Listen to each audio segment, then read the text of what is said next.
नमस्कार। आकाशवाणी से प्रस्तुत है समाचार संध्या।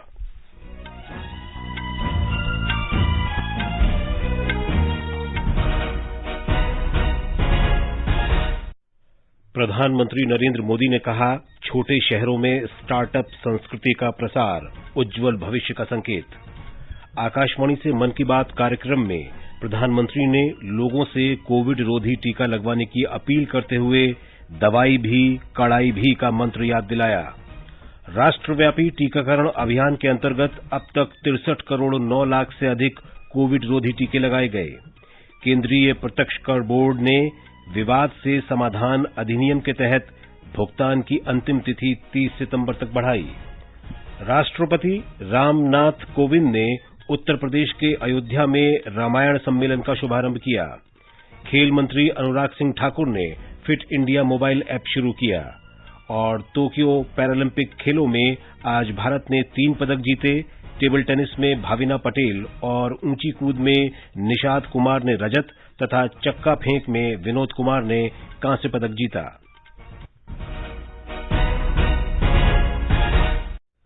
समाचार संध्या में मनीषा खन्ना के साथ मैं विशाल शर्मा।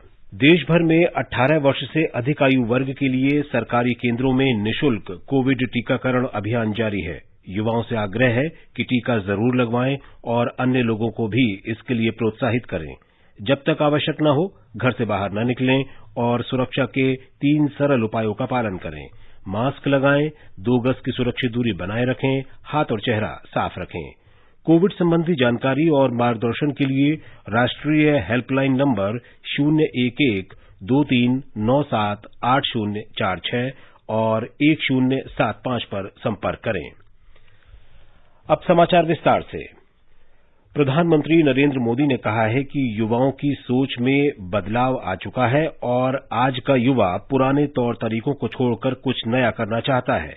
आकाशवाणी से मन की बात कार्यक्रम में अंतरिक्ष को निजी क्षेत्र के लिए खोलने के सरकार के फैसले का उल्लेख करते हुए श्री मोदी ने विश्वास व्यक्त किया कि आने वाले दिनों में अंतरिक्ष से जुड़े स्टार्टअप अधिक संख्या में आएंगे और भारतीय युवा बड़ी संख्या में उपग्रह विकसित करेंगे। उन्होंने कहा कि छोटे शहरों में स्टार्टअप संस्कृति का प्रसार उज्जवल भविष्य का संकेत है।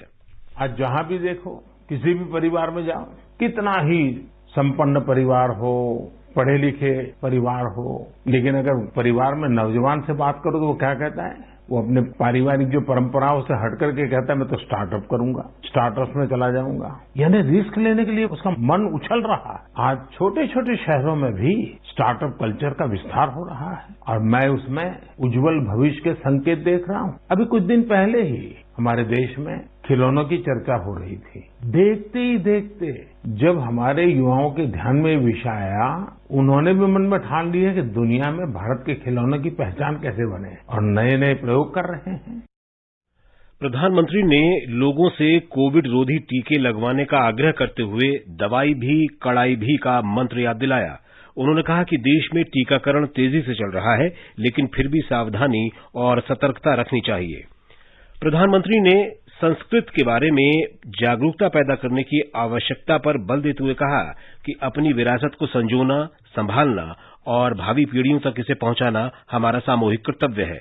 श्री मोदी ने एक ऑडियो भी साझा किया जिसमें रेडियो जॉकी संस्कृत में कार्यक्रम पेश कर रहे हैं। Radio unity 90 FM, radio unity 90 FM। नमो नमः सर्वेभ्यः। मम नाम गंगा। भवन्तु शृण्वन्तु रेडियो यूनिटी 90 FM। एक भारत श्रेष्ठ भारत। अहम् एकता मूर्तेयाः मार्गदर्शिका एवं रेडियो यूनिटी माध्यमे आर्जे अस्मि। अद्य संस्कृत दिनम् अस्ति। सर्वेभ्यः बहवः शुभकामनाएं अस्ति। जन्माष्टमी पर्व का उल्लेख करते हुए प्रधानमंत्री ने इस्कॉन से संबंधित जदुरानी दासी से मुलाकात के संस्मरण भी साझा किए। भगवान श्री कृष्ण के अनेकों रूप, अनेकों भव्य तस्वीरें थी, बड़ी मोहक तस्वीरें थी और बड़ी मीनिंगफुल तस्वीरें थी। मैंने किताब के पन्ने पलटना शुरू किया तो मेरी जिज्ञासा जरा और बढ़ गई।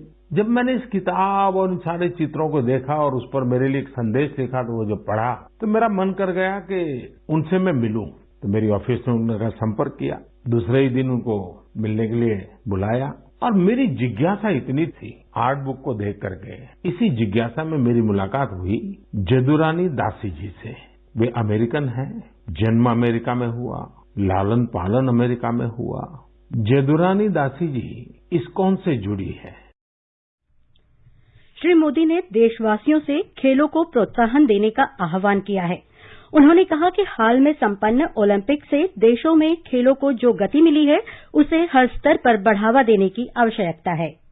ओलंपिक ने बहुत बड़ा प्रभाव पैदा किया है। ओलंपिक के खेल पूरे हुए, अभी पैरालंपिक चल रहा है। देश को हमारे इस खेल जगत में जो कुछ भी हुआ विश्व की तुलना में भले कम होगा, लेकिन विश्वास भरने के लिए तो बहुत कुछ हुआ। आज युवा सिर्फ स्पोर्ट्स की तरफ देख ही रहा ऐसा नहीं है, लेकिन वह उससे जुड़ी संभावनाओं की भी और देख रहा है। उसके पूरे इकोसिस्टम को बहुत बारीकी से देख रहा है, उसके सामर्थ्य को वो समझ रहा है और किसी न किसी रूप में खुद को जोड़ना भी चाहता है। अब वो कन्वेंशनल चीजों से आगे जाकर न्यू डिसिप्लिन को अपना रहा है। अब देश में खेल, खेलकूद, स्पोर्ट्समैन स्पिरिट अब रुकना नहीं है।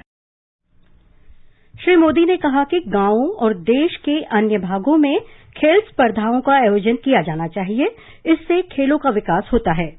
उन्होंने गांवों और शहरों में खेल के मैदान की आवश्यकता पर जोर दिया। आज हॉकी के जादूगर मेजर ध्यानचंद की जयंती का स्मरण करते हुए श्री मोदी ने कहा कि टोक्यो ओलंपिक में भारत की पुरुष और महिला हॉकी टीमों के प्रदर्शन मेजर ध्यानचंद के प्रति सच्ची श्रद्धांजलि हैं।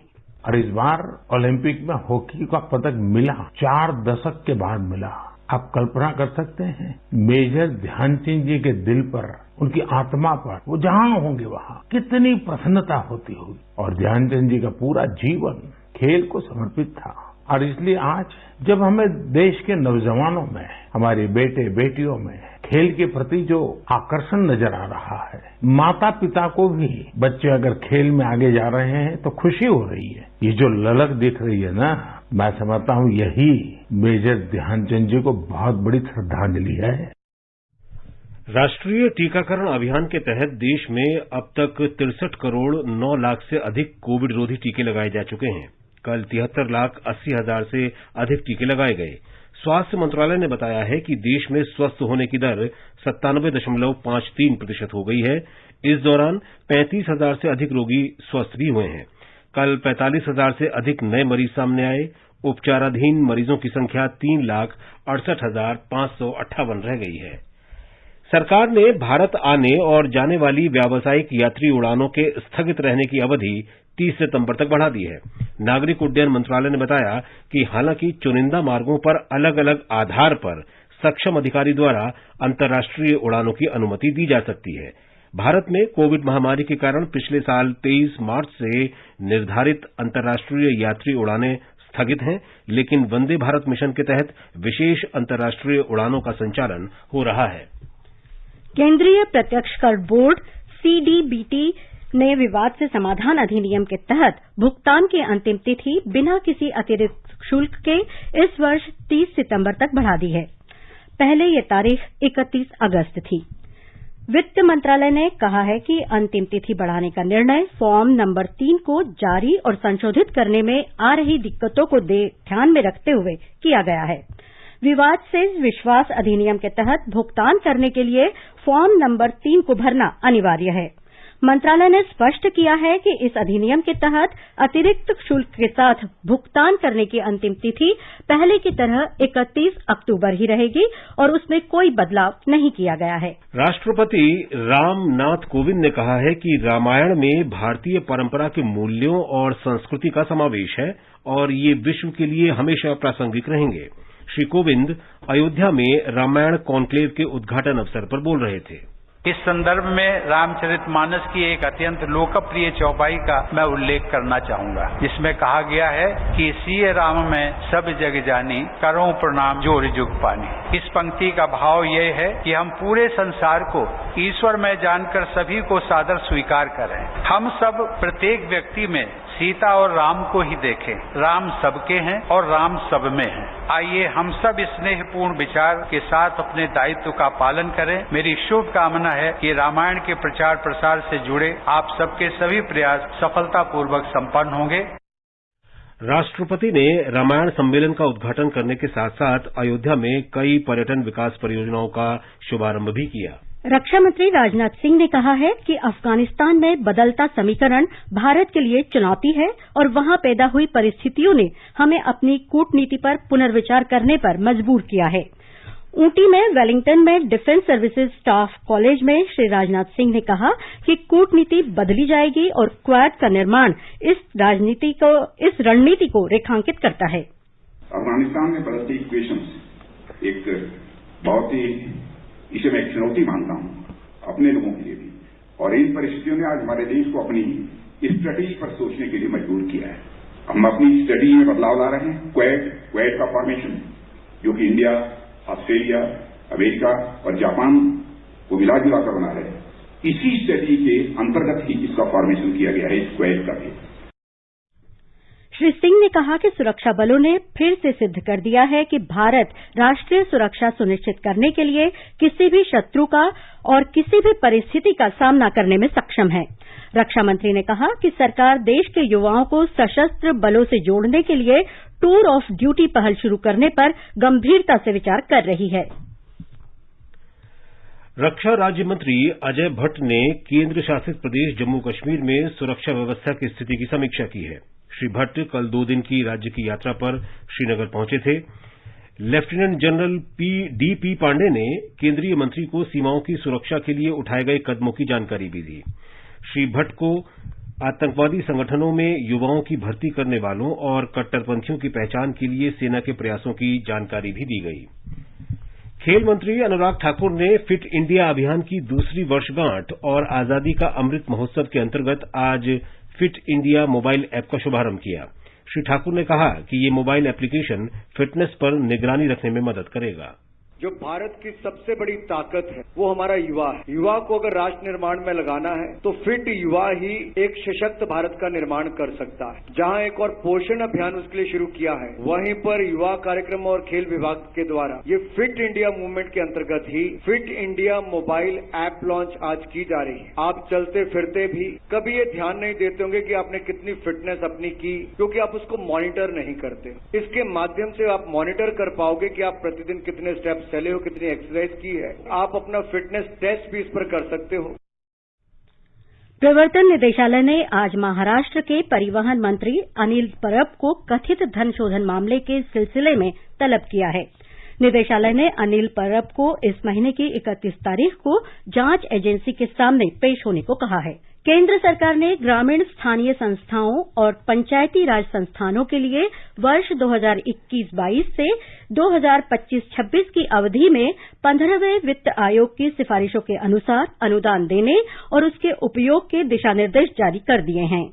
वित्त आयोग ने इस अवधि में जल और साफ सफाई के लिए पंचायतों को 1,42,000 करोड़ रुपए से अधिक का अनुदान देने की सिफारिश की है।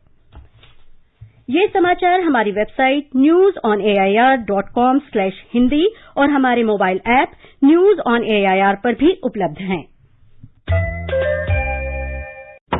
अरे आशा दीदी। हाँ शारदा, गुड़िया कैसी है? गुड़िया एकदम ठीक है, अभी सो रही है। अरे रात में गुड़िया को बिना मच्छरदानी के सुला रही हो? दीदी वो तो ऐसे ही सो जाती है। ध्यान रहे, छोटी सी लापरवाही मलेरिया जैसी बड़ी बीमारी का कारण हो सकता है।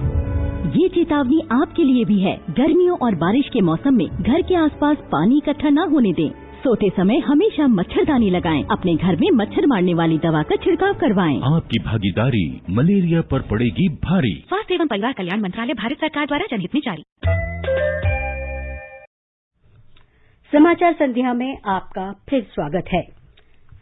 आगे बढ़ने से पहले मुख्य समाचारों पर एक नजर। प्रधानमंत्री नरेंद्र मोदी ने कहा, छोटे शहरों में स्टार्टअप संस्कृति का प्रसार उज्जवल भविष्य का संकेत। आकाशवाणी से मन की बात कार्यक्रम में प्रधानमंत्री ने लोगों से कोविड रोधी टीका लगवाने की अपील करते हुए दवाई भी कड़ाई भी का मंत्र याद दिलाया। राष्ट्रव्यापी टीकाकरण अभियान के अंतर्गत अब तक 63 करोड़ 9 लाख से अधिक कोविड रोधी टीके लगाए गए। केंद्रीय प्रत्यक्ष कर बोर्ड ने विवाद से समाधान अधिनियम के तहत भुगतान की अंतिम तिथि 30 सितंबर तक बढ़ाई। राष्ट्रपति रामनाथ कोविंद ने उत्तर प्रदेश के अयोध्या में रामायण सम्मेलन का शुभारंभ किया। खेल मंत्री अनुराग सिंह ठाकुर ने फिट इंडिया मोबाइल ऐप शुरू किया और टोक्यो पैरालंपिक खेलों में आज भारत ने 3 पदक जीते। टेबल टेनिस में भाविना पटेल और ऊंची कूद में निशात कुमार ने रजत तथा चक्का फेंक में विनोद कुमार ने कांस्य पदक जीता।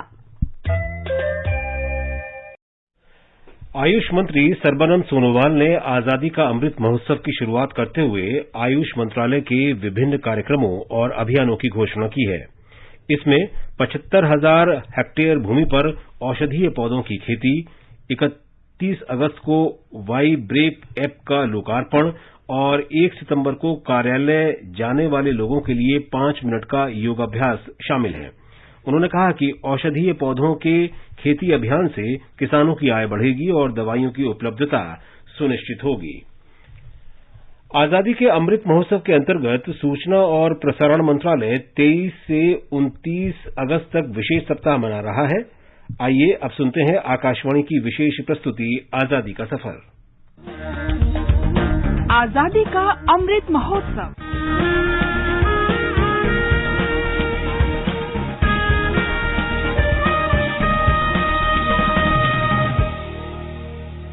आजादी का सफर आकाशवाणी समाचार के साथ एक राष्ट्र का उदय। भारत का गौरवशाली स्वतंत्रता संग्राम आधुनिक विश्व में घटित महानतम संग्रामों में से एक है। आकाशवाणी समाचार प्रत्येक दिन स्वतंत्रता आंदोलन की एक झलक आप तक पहुंचा रहा है। आज महान स्वतंत्रता सेनानी और क्रांतिकारी कवि काजी नजरुल इस्लाम की पुण्यतिथि है। इस विलक्षण प्रतिभा ने ओजपूर्ण रचनाओं के जरिए अंग्रेजों से मोर्चा लिया।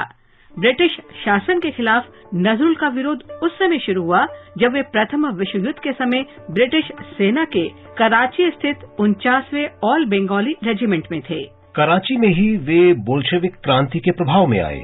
युद्ध के बाद नजरुल अपने गृह राज्य बंगाल लौट गए, ये संकल्प लेकर कि वे ब्रिटिश शासन के खिलाफ लिखेंगे और लोगों को एकजुट करेंगे। कुछ वर्षों में ही वे असहयोग आंदोलन से प्रभावित हुए। भारत की निर्धनता और पीड़ा उनकी कला चेतना और काव्य कृतियों का आधार बन गई। इस काल की नजरुल की लोकप्रिय कविताओं का संग्रह अग्नि वीणा की रचनाएं उनकी नव जागृत राजनीतिक चेतना से ओतप्रोत हैं। अग्नि वीणा की एक कविता है विद्रोही। शीरे हरियामारी नौतो शिरोई शिखरे मात्रे बलबीर বল মহাবিশ্বের মহাকাশ ফাড়ি চন্দ্র সূর্য গ্রহ তারা ছাড়ি ভুলোক তুলোক গোলোক ভেদিয়া খোদার আসন আরশ ছেদিয়া উঠিয়াছি চির বিস্ময় আমি বিশ্ববিধাতা। इसी प्रकार खिलाफत आंदोलन ने उन्हें हिंदू मुस्लिम भाईचारे की अहमियत और आवश्यकता से रूबरू कराया, जो अंग्रेजों के खिलाफ एकजुट होकर उभरा था। नवंबर 1922 में काजी नजरुल इस्लाम को ब्रिटिश सरकार ने राजद्रोह के आरोप में कलकत्ता में गिरफ्तार कर लिया। राजद्रोह के आरोप पर सुनवाई के दौरान नजरुल ने अदालत में अपना पक्ष खुद रखते हुए सरकार को चौंका दिया। नजरुल इस्लाम ने आकाशवाणी कलकत्ता के लिए काम किया। उन्होंने कई फिल्मों में अभिनय किया और अनेक गीत लिखे। नजरुल गीति उनके बंगला गीतों की विधा है।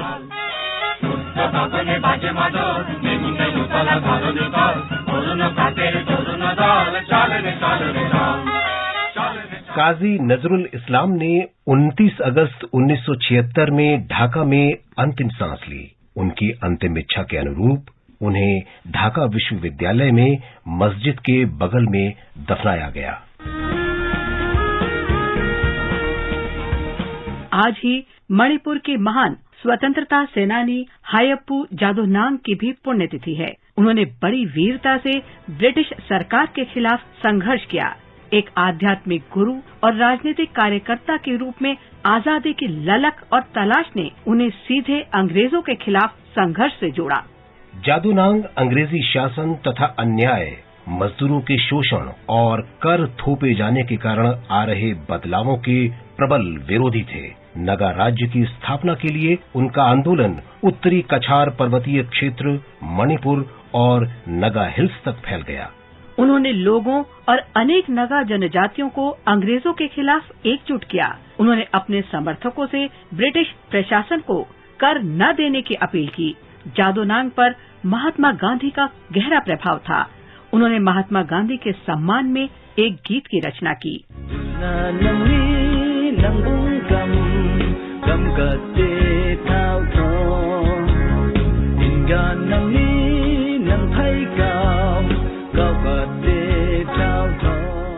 जादोनांग को 29 अगस्त 1931 को इम्फाल में नाम्बुल नदी के किनारे फांसी दी गई। उनकी चचेरी बहन और विख्यात स्वतंत्रता सेनानी रानी गेदिनलिऊ ने उनकी विरासत को आगे बढ़ाया, जिन्होंने भारत की आजादी के लिए 14 वर्ष जेल में काटे।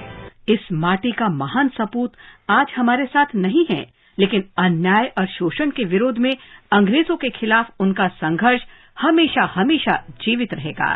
और अब आकाशवाणी समाचार के साथ आजादी के सफर की ये कड़ी यहीं संपन्न होती है। कल फिर मिलेंगे अगली कड़ी के साथ।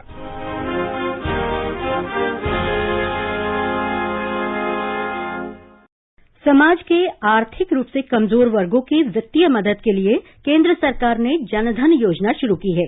ये योजना न केवल वित्तीय मदद उपलब्ध कराती है, बल्कि कमजोर वर्ग को जरूरी सुरक्षा भी देती है। महाराष्ट्र के नासिक जिले में 19 लाख लोगों के जनधन खाते खोले गए हैं। इनमें से 12 लाख लोगों को रुपे कार्ड और अन्य लाभ दिए गए हैं। इस संबंध में महाराष्ट्र बैंक के प्रबंधक सुभाष कूटे का कहना है, जनधन अकाउंट को जो सोशल सिक्योरिटी स्कीम के अंदर जो स्कीम है, जीवन ज्योति, जीवन सुरक्षा, अटल पेंशन योजना के लाभ ले सकते हैं। ये स्कीम का और हम लोगों से विनती करते हैं कि और लोगों ने इसका बेनिफिट लेना चाहिए। विदेशी निवेशकों ने अगस्त में भारतीय पूंजी बाजारों में 14,500 करोड़ रुपए का निवेश किया। विदेशी पोर्टफोलियो निवेशकों ने 200 से 27 अगस्त के बीच 986 करोड़ रुपए की इक्विटी खरीदी, जबकि 13,494 करोड़ रुपए का डेट बाजारों में निवेश किया। मौजूदा वित्त वर्ष में जून को छोड़कर सभी महीनों में विदेशी पोर्टफोलियो निवेशक बिकवाली करते रहे हैं। टोक्यो पैरालंपिक में आज का दिन भारत के लिए ऐतिहासिक रहा और भारतीय खिलाड़ियों ने 2 रजत और 1 कांस्य सहित 3 पदक जीते।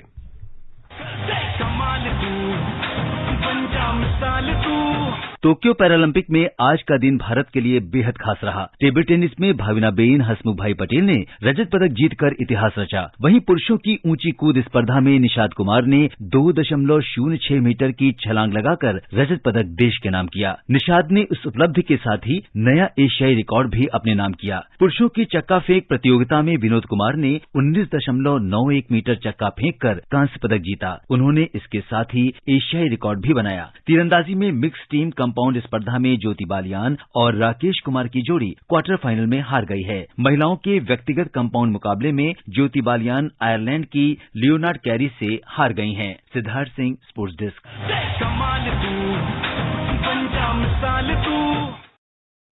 पदक तालिका में भारत 2 रजत और 1 कांस्य पदक जीतकर 45वें स्थान पर है।